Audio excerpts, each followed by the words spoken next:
नमस्कार, मैं आपके साथ अंजना और आप देख रहे हैं बुलेट रिपोर्टर। आइए बढ़ते हैं आज की बड़ी खबर की ओर। रीवा में शिक्षा के बाद स्वास्थ्य विभाग में नियुक्ति घोटाला। तत्कालीन सीएमएचओ से लेकर कई अधिकारी संदेह के घेरे में। आउटसोर्स कंपनी के नाम से बनी नोट सीट से हुई भर्ती, कंपनी के नाम से जारी हुआ पैसा, लेकिन कंपनी है अनजान। जांच दल ने रीवा जिला मुख्यालय में शिक्षा विभाग में हुए फर्जी नियुक्ति मामले के बाद एक नया फर्जी नियुक्ति घोटाला सामने आया है। दरअसल शिक्षा विभाग के बाद अब स्वास्थ्य विभाग में 12 आउटसोर्स कर्मचारियों की फर्जी नियुक्ति घोटाले का भंडाफोड़ हुआ है और इस घोटाले में विभाग के कई अधिकारी जांच के दायरे में भी हैं। बता दें कि जैसे ही इस मामले की शिकायत हुई तो चिकित्सा के सबसे बड़े संस्थान मुख्य चिकित्सा कार्यालय एवं स्वास्थ्य विभाग में हड़कंप की स्थिति निर्मित हो गई। फिलहाल मामले की जांच के लिए मुख्य चिकित्सा एवं स्वास्थ्य विभाग के द्वारा एक कमेटी का गठन किया गया, जिसमें शिव शंकर तिवारी एपीएम, जिनका मुख्य पद सुपरवाइजर है, और डॉक्टर केवी गौतम को दोषी बताया गया। लेकिन इस भर्ती का मास्टरमाइंड डॉक्टर केवी गौतम के द्वारा तत्कालीन सीएमएचओ के एल नामदेव को बताया गया है। इधर जैसे ही मामले का खुलासा हुआ तो जांच टीम को तत्कालीन सीएमएचओ श्री नामदेव ने सफाई देते हुए कहा कि उनके फर्जी हस्ताक्षर से नियुक्ति की गई। बुलेट रिपोर्टर के लिए ब्यूरो रिपोर्ट, रीवा, मध्य प्रदेश। फर्जी नियुक्ति का मामला है जिसमें 12 लोगों को फर्जी तरीके से नियुक्ति दी गई थी। इसमें जांच भी हो रही है, क्या निकल गया है इसमें? देखिए, ये जनवरी फरवरी में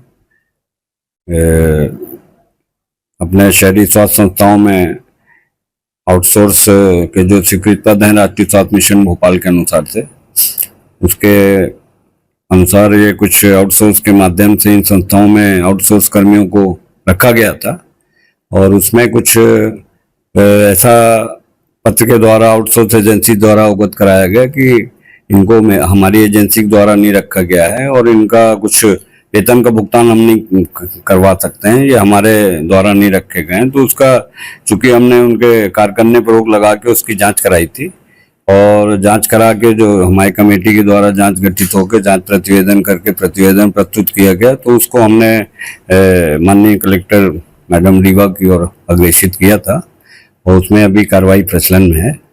ये नियुक्ति किसके द्वारा की गई थी सर? ये नियुक्तियां तो उस समय जो तत्कालीन जो मुख्य चिकित्सा एवं स्वास्थ्य अधिकारी थे के द्वारा की गई थी। किसी एपीएम का भी नाम सामने आया है? अब ये तो अब चूंकि विभागीय मामला है, अभी जांच प्रचलन में है और उसमें अभी मैं ये कहना उचित नहीं समझूंगा कि मैं व्यक्तिगत किसी पे उसमें गलती है कि आरोप प्रत्यारोप करूं, पर वो अभी जांच कार्रवाई प्रचलन में है और जांच जो प्रतिवेदन है वो हमने कार्रवाई के लिए कलेक्टर रीवा की ओर अग्रेषित किया गया है। सर, जो एपीएम है जी, इनका वास्तविक पद जो है इनके घटनों का, तो फिर इस पर क्यों अभी तक हुई है? इनको चूंकि एपीएम का जो अपना सहायक कार्यक्रम प्रबंधक का जो पद है अपने राष्ट्रीय शहरी स्वास्थ्य कार्यक्रम के सुचारू संचालन के हेतु, वो उसकी नियुक्ति होती है क्या कहते हैं राष्ट्रीय स्वास्थ्य मिशन मुख्यालय भोपाल से। चूंकि यहाँ ये पद रिक्त है और कार्य व्यवस्था के लिए पूर्व में जो अपने सीएमएचओ थे उन्होंने इनको जो जिनका उल्लेख आप कर रहे हैं उनको यहाँ पे एपीएम का प्रभार दिया गया था और कुछ इसमें शिकायतें प्राप्त हुई तो मैंने इनको यहाँ से उस पद से हटाया भी था, पर फिर इनके द्वारा कुछ उसमें न्यायालयीन स्टे प्राप्त करके वो कार्यरत थे और पर रहते हुए भ्रष्टाचार मतलब संदिग्ध पाए गए, तो इसके बाद भी उसी पद पर बने रहे, न्यायालय तक पहुंच गए। क्या मानते हैं कि इसमें गलत हुआ है? अब ये चूंकि इसमें जो इस तरह की जो कुछ अगर उनके द्वारा नियमितता की गई है, ये अपने इसमें माननीय कमिश्नर साहब रीवा संभाग के द्वारा जांच इसमें संस्थित की गई है और जांच प्रचलन में है और उसमें जो जांच कार्य में जो भी निकल के आएगा उस हिसाब से इस पे कार्रवाई की जाएगी। इनके द्वारा वित्तीय सर, ये एक 12 आउटसोर्स कर्मचारियों की फर्जी घोटाला का मामला सामने आया जिसमें ये बताया जा रहा है कि इसमें आपकी संलिप्तता है और तत्कालीन जो सीएमएचओ है तो नामदेव जी उनके द्वारा ये कहा गया कि आपके द्वारा ये कृत्य किया गया, तो क्या क्या ऐसे मामला हुआ क्या?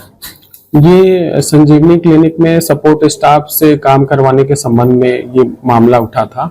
इस मामले में शहरी क्षेत्र में करीब 8 सपोर्ट स्टाफ की आवश्यकता थी, जिसके संबंध में तत्कालीन सीएमएचओ श्री नामदेव सर ने शिवशंकर तिवारी से नोटशीट बनवाने के लिए कहा था। उन्होंने नोटशीट बनाई और शिवशंकर तिवारी जी के जो प्रभारी एपीएम थे उस समय, तो उनके द्वारा मुझे नाम बताए गए कि ये नाम सीएमएचओ नामदेव सर ने हमको बताया है। तो चूंकि 8 जगह रिक्त थी तो उन्हीं नामों को मैंने नोटशीट पे अंकित किया और अंकित करने के बाद वो नोटशीट मुझसे श्री शिवशंकर तिवारी जी ले लिए थे। उसके बाद कैसे आदेश हुआ, क्या हुआ, ये मुझे नहीं मालूम, लेकिन आदेश के कुछ समय बाद मुझे पता चला था कि 12 कर्मचारियों के कार्य आदेश उस आदेश में किए गए थे। तो उस संबंध में जब वर्तमान सीएमएचओ शुक्ला सर ने जांच करवाई तो जांच कमेटी द्वारा मुझे दोषी पाया गया। मैंने जांच कमेटी और सीएमएचओ सर को भी हस्तलिपि विशेषज्ञ से जांच कराने के उपरांत फिर कोई डिसीजन लेने के लिए आवेदन भी किया था। इस संबंध में मैंने कलेक्टर मैडम को भी यही आवेदन किया था कि पहले हस्तलिपि विशेषज्ञ से जांच कराई जाए कि यह हस्ताक्षर है किसके, जिसमें हस्ताक्षर कूट रचित होने का उनके द्वारा नामदेव जी द्वारा बयान दिया गया था। तो किसी के द्वारा जब इसमें जांच नहीं कराई गई तो मैंने अपने स्वयं के खर्च पे मामले की सत्यता को निकालने के लिए जांच करवाई और उस जांच में वो पूरे हस्ताक्षर डॉक्टर केएल नामदेव सर के द्वारा ही किए गए थे, जिसके संबंध में मैंने जांच कमेटी को भी बताया था और सीएमएचओ वर्तमान सीएमएचओ सर को भी बताया है। तो इस मामले में कहीं कोई मेरे द्वारा कहीं कोई चूक नहीं है। इसमें नामदेव सर द्वारा अपने जान पहचान के लोगों की भी कार्य कराने हेतु आदेश किए गए हैं। मैंने इसकी हैंड राइटिंग एक्सपर्ट की जांच कराई। इसके बाद आप न्यायालय की सेवा में भी गए। इसके बाद मैंने कार्यवाही को मुझे बदनाम करने के लिए जो ये माहौल बनाया गया उसके कार्यवाही के लिए मैंने वरिष्ठ अधिकारियों को भी लिखा है और वर्तमान में कहीं से कुछ ऐसा नहीं हुआ तो ये मामला जिला न्यायालय में लंबित है, प्रकरण दर्ज है। मामले में नामदेव सर के कोई रिलेटिव भी भर्ती है? इसमें नामदेव सर के कथित रिश्तेदार प्रभात नामदेव, उनका भी नाम ऑर्डर में मैंने देखा था। 8 कर्मचारियों की आवश्यकता थी, मैंने 8 के लिए नोटशीट बनाई थी। उसमें जो नाम थे वो भी नामदेव सर ने ही मुझे शिवशंकर तिवारी के माध्यम से बतवाए थे। उन्हीं नामों को मैंने टिप पर लिखा था और 2 संस्थाओं की अनुमति नहीं थी। वो अनुमति प्राप्त करने के बाद मैंने उस पर आगे कोई कार्यवाही के लिए लिखा था, लेकिन नोटशीट की वैल्यू को नोटशीट को किनारे करते हुए पूरी संस्थाओं पे जिनकी अनुमति नहीं थी उन संस्थाओं पे भी कार्य आदेश जारी कर दिए गए, जो कि जिसका बजट शायद नहीं आया है, उस संबंध में जानकारी लेनी पड़ेगी। अब तक के लिए बस इतना ही। फिर मिलते हैं कुछ ऐसी ही बड़ी खबर के साथ। अब तक के लिए नमस्कार और देखते रहिए बुलेट रिपोर्टर। अगर आपको वीडियो पसंद आई हो तो लाइक करें व शेयर करें। ऐसे लेटेस्ट अपडेट पाने के लिए बेल आइकन प्रेस करना ना भूलें। अगर आप हमें फेसबुक या फिर इंस्टा के माध्यम से देख रहे हैं तो हमारे पेज को फॉलो जरूर करें। धन्यवाद। नए वीडियोस एवं ताज़ी खबरें मिलती रहें, इसके लिए हमारे चैनल को लाइक, शेयर और सब्सक्राइब करना ना भूलें।